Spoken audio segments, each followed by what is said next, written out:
Hi Walker, Alan Cockrell with ABC, hitting coordinator for the Arizona Diamondbacks. I'm going to run through your video a little bit today, take a look at some things. You have a little bit of a step back load, which is good. One thing we want to make sure of in that load that is when we get back, we really want to get into that back leg and not on top of the back leg. And when we get on top of the back leg, at times we have a tendency to get stuck back there, and we can't get into the front side that allows for the full extension of the barrel to get through the ball. So I'm just going to show you a little bit what I mean. When we go back right here, okay, we have weight now. We have weight that's on top of this leg. Okay, this knee is going to be right over the back foot, and we want to make sure now when we start to go forward, we want to make sure that that weight gets off that back leg when this stride foot sets down, okay? So this knee is going to be sitting inside this back foot, and again, the weight's not on top. It's inside of this back leg, all right? If it's inside this back leg, what we'll see is we'll see equal bend in both knees. Let me get rid of some lines. We'll see equal bend in both knees, okay? We'll see that both knees are inside the feet. We're going to see that the hips are square, the shoulders are square, the hands sitting shoulder height with good separation behind the back foot, and this head is going to be over the belt buckle, okay? And we look at your body position right here. What tells me you got stuck on your backside just a little bit is this hip line is starting to open up, and this front hip is starting to leak open to the pull side just a little bit, okay? It looks to me like your head is actually sitting more on your back leg than it is centered over your belt buckle in a good attacking position. And when I start to run forward, I'll show you what I mean by why it looks to me like you're stuck on your backside. When you start your move into the ball, okay, what I see is I see the front hip opening more rather than getting leg drive and transferring weight into this front side.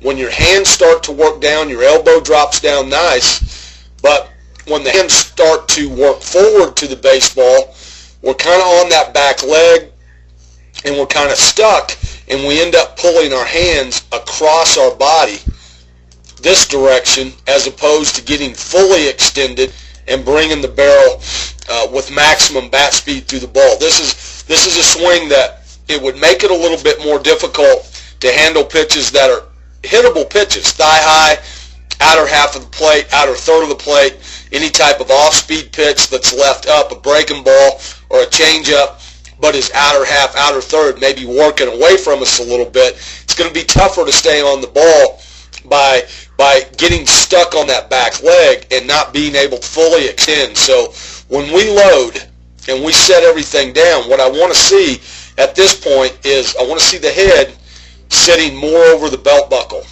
I want to see that body position or that head position more here.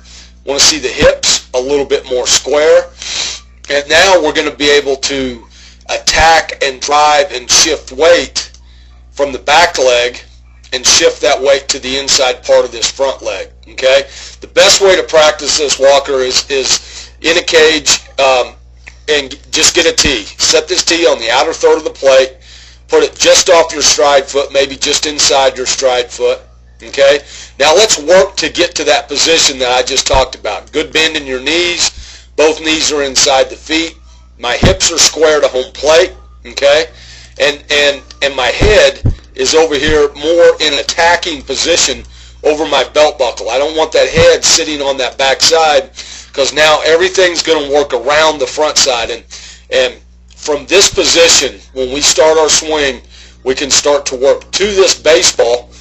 And when we get to contact right here, now that barrel is going to fully extend through this ball, and we're going to have a nice, full, long finish through the baseball. That maximizes our bat speed through the ball. That's going to allow for the opportunity to stay on pitches that are out away from us and pitches that are actually moving away from us via breaking balls or any type of changeup. So we want to be able to drive and transfer weight in order to get the maximum bat speed. I think you do some good things too. I watch you get to contact, and I see that we're in a very strong at this position. We're in a very strong palm up, palm down position with our hands. Okay, that I like. I like the fact that your head and eyes are looking down the barrel of the bat at contact. It's important for you to know, Walker, that this is probably one of the best habits to get into with the head and eyes, because as soon as the head and eyes come up, the barrel of the bat are going to follow where your head and eyes go. So essentially, as soon as my head comes up, my swing is over. I will not stay through the ball anymore to get good extension and good finish through the baseball. So it's a very good habit to get into anytime you're doing drill work in a cage, whether it be tee work, soft toss, or flips. Anytime you're taking batting practice, get into the habit of burying the head and eyes down in the hitting zone for at least one count after contact. That way we're going to ensure that our barrel is going to get fully through the baseball and give us the maximum amount of extension. So you do those things very well. I just want to get you into a better attacking position with that front side and getting these hips more squared up and getting the head over here more over your belt buckle, so we can transfer that weight, drive it into that front side, and that's going to let us get through the ball away much, much better. All right, Walker, this is a drill. It's going to help you, bud. And I just want to thank you for coming to our camp. Best of luck.